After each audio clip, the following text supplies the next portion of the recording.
Last class में हम लोग बात कर रहे थे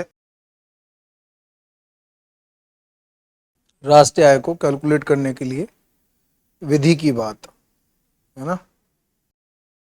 तो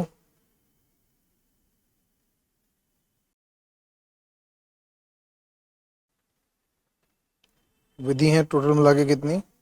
3।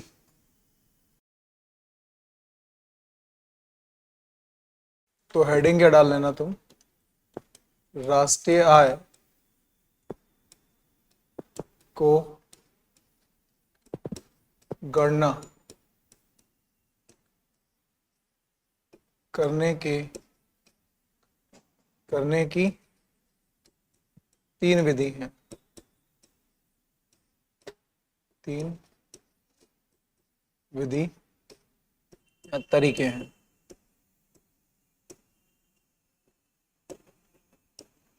ठीक, ये तो वो अपना हेडिंग। अब इसमें है पहला क्या है? आय विधि।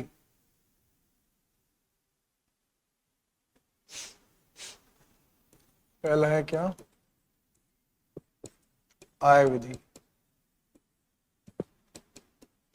आय विधि में क्या लिखिएगा?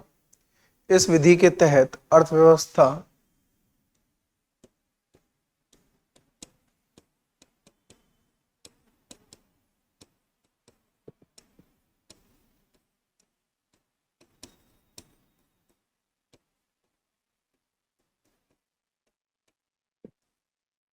इस विधि के तहत अर्थव्यवस्था में सभी व्यक्तियों की आय को जोड़कर में सभी व्यक्तियों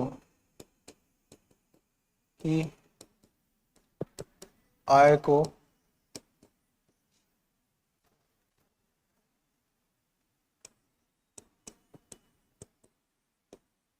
जोड़कर सभी व्यक्तियों की या लोगों की या जो काम कर रहे हैं उन लोगों की, व्यक्तियों की आय को जोड़कर राष्ट्रीय आय की गणना की जाती है। राष्ट्रीय आय की गणना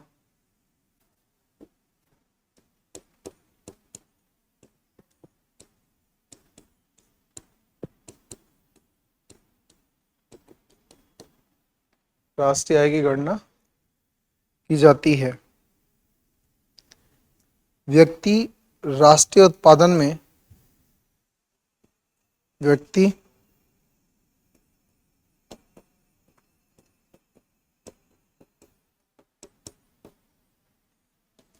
राष्ट्रीय उत्पादन में व्यक्ति राष्ट्रीय उत्पादन में अपनी स्वयं की सेवाओं अपनी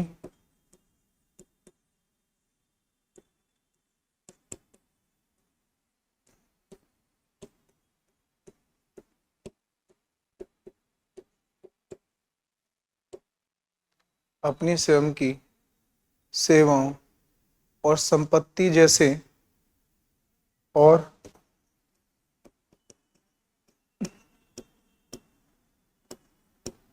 संपत्ति जैसे भूमि, पूंजी, संपत्ति जैसे भूमि एवं पूंजी की सेवाओं का योगदान करके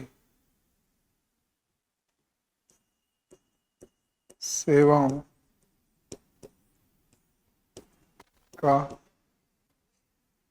योगदान करके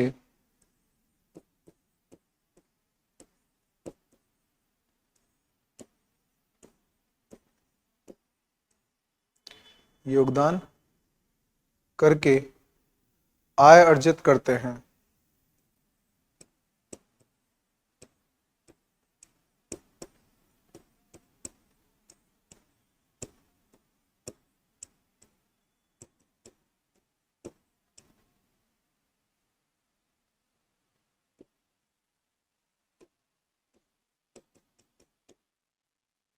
जैसे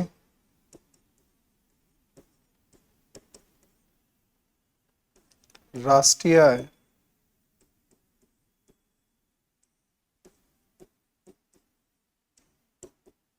बराबर कर्मचारी का पारिश्रमिक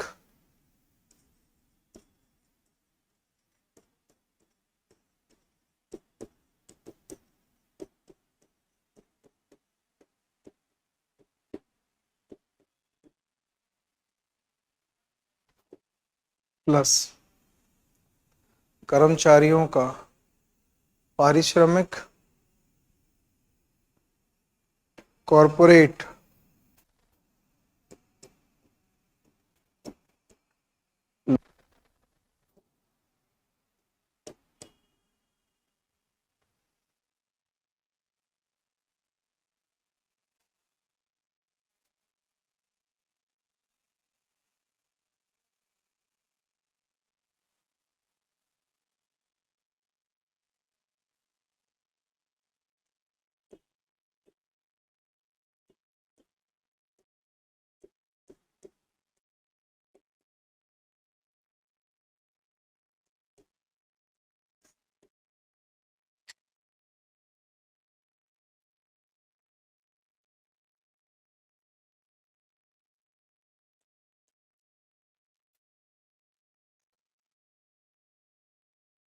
कर्मचारियों का पारिश्रमिक कॉरपोरेट लाभ कॉरपोरेट लाभ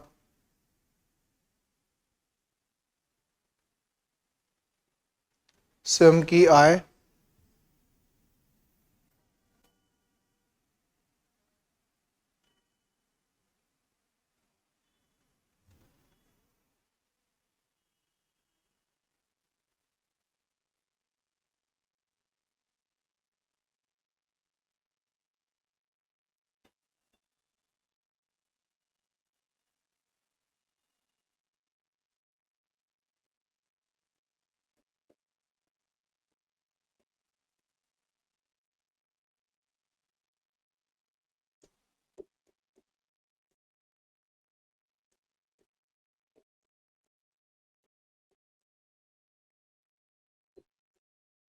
स्वयं की आय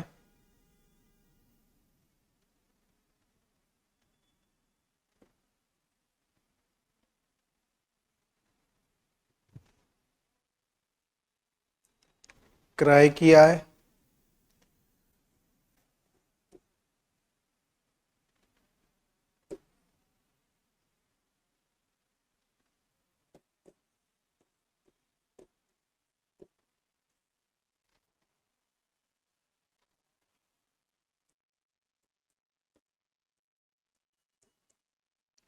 प्लस शुद्ध ब्याज शुद्ध ब्याज से प्राप्त आय है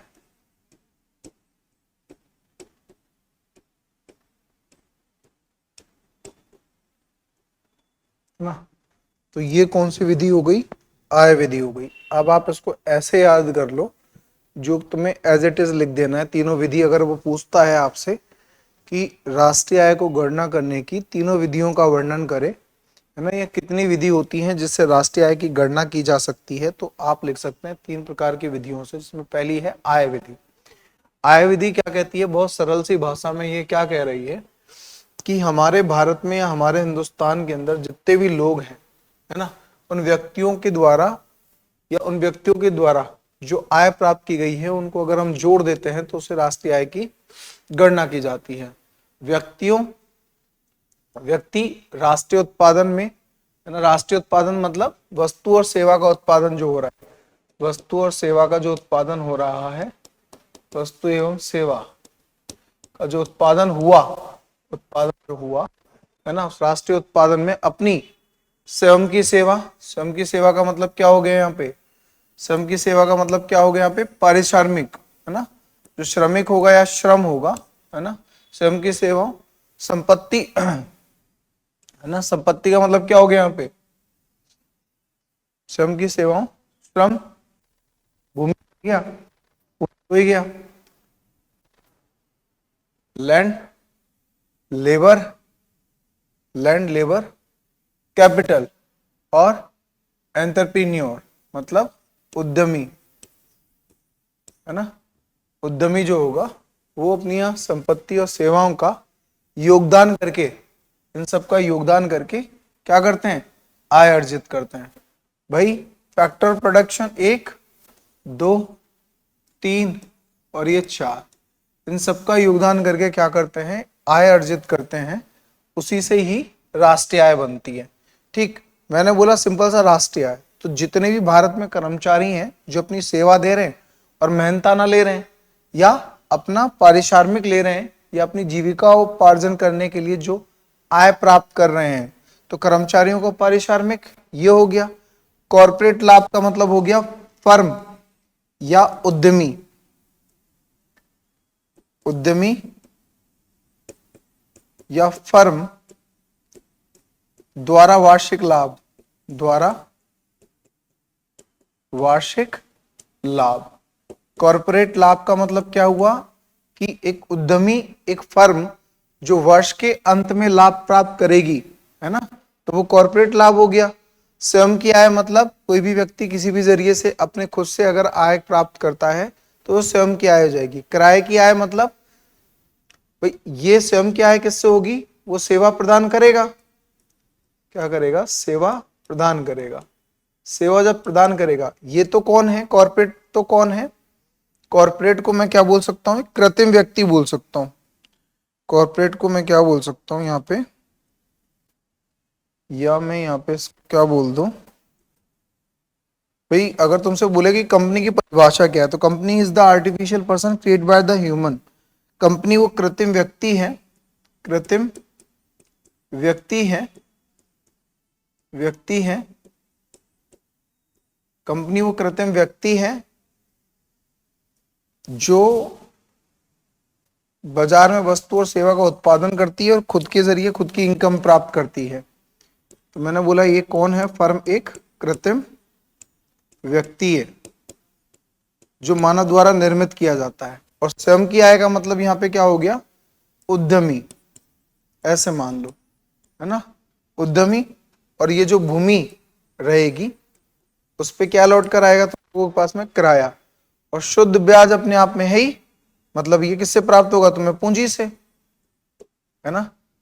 अब मैंने क्या कहा, कर्मचारियों का पारिश्रमिक, इसका मतलब क्या हो गए, श्रम हो गए, श्रमिक हो गए। श्रमिक अपना श्रम देंगे और वो प्राप्त करेंगे। फर्म जो लाभ कमाएगी वर्ष के अंत में, वो कृत्रिम व्यक्ति है। कृत्रिम व्यक्ति कौन है यहाँ पे, कंपनी, है ना, जो मानव के द्वारा बनाई गई है, उद्यमी के द्वारा बनाई गई। तो फर्म द्वारा वार्षिक जो लाभ है और उस लाभ के जरिए अपना जो हर महीने का वहां से पैसा प्राप्त कर रहा होगा, घर परिवार चलाने के लिए उद्यमी पैसा निकाल रहा होगा। तो उद्यमी सेवा प्रदान करने के बाद में जो खुद से यहाँ पे लाभ प्राप्त करेगा, वो सारा पैसा, भाई ये जो प्रॉफिट है ना, वो सारा इसका प्रॉफिट है, ये इस पे हक इसी का ही है। लेकिन आप दोनों का अंतर समझना कि इसकी आईटीआर इनकम टैक्स रिटर्न जो होगी वो अलग जाएगी और इसकी इनकम टैक्स रिटर्न जो होगी वो अलग जाएगी। ये एक भौतिकी या कृत्रिम ना होकर फिजिकली पर्सन है और ये कैसा है, कृत्रिम व्यक्ति है। तो इसकी इनकम अलग होगी, इसकी इनकम अलग होगी। करेगा ये लाभ के लिए यहाँ पे काम, मतलब हर महीने जो इस फर्म से ये सैलरी ले रहा होगा, एक बिजनेसमैन जो सैलरी ले रहा होगा, उसकी इंडिविजुअल इनकम में कंसिडर होगा, है ना। तो स्वयं की आय में कंसिडर हो जाएगा कि वो सारे लोग जो फ्रीलांसर हैं, अपनी सेवा दे रहे हैं और इनकम प्राप्त कर रहे हैं, तो उन सबको मैंने किस में कंसिडर कर दिया, सेवा स्वयं की आय के अंदर। कर्मचारी जो स्थायी तौर पे निजी, विदेशी और सरकारी संस्थानों में काम कर रहे हैं, श्रमिक के द्वारा कमाया हुआ पारिश्रमिक, फर्म कंपनी के द्वारा कमाया हुआ लाभ, स्वयं के द्वारा कमाई हुई आय। जैसे यूट्यूबर है ना, ऐसे समझ लो आप, ऐसे और ज्यादा आसान हो जाएगा आपके लिए। जैसे यूट्यूबर है, ब्लॉगर है, तो वो स्वयं की आय तो प्राप्त कर रहा है, ना कोई कंपनी है, ना कोई फर्म है, ना कोई ऑर्गेनाइजेशन है, खुद ही क्रिएटर है, अच्छा अच्छा कंटेंट बना रहा है। जैसा भी वो कंटेंट बना रहा है, उस कंटेंट के जरिए उसके पास में इनकम आ रही है ना, उस इनकम को मैं क्या बोलूंगा, स्वयं की आय बोलूंगा, समझना ही नहीं बस। और अगर कुछ भी प्रॉपर्टी जमीन वगैरह बाजार में दे रखी है किराए पर, तो किराए का लाभ हो गया जो लगान में कंसिडर होता है ना, कि भूमि को क्या चाहिए, लगान चाहिए, लगान का मतलब किराया, और जो बाजार में उसने क्या किया हुआ है, पैसा लगाया हुआ है, उस पर उसे इंटरेस्ट चाहिए, है ना, तो मतलब पूंजी पे इंटरेस्ट चाहिए। भूमि पे किराया, पूंजी पे इंटरेस्ट, श्रमिकों का पारिश्रमिक, और फर्म और कंपनी का लाभ, और स्वयं क्या है, मतलब कोई भी उद्यमी या कोई भी व्यक्ति जो खुद से व्यापार कर रहा है, खुद का काम कर रहा है, खुद का कर रहा है, उसके के द्वारा कमाया हुआ पैसा। इन सबको जब मैं एक साथ जोड़ दूंगा तब मुझे क्या प्राप्त हो जाएगा, सीधा सीधा राष्ट्रीय आय प्राप्त हो जाएगा।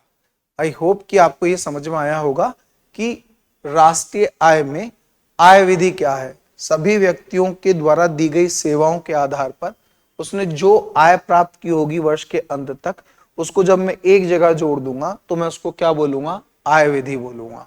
ठीक।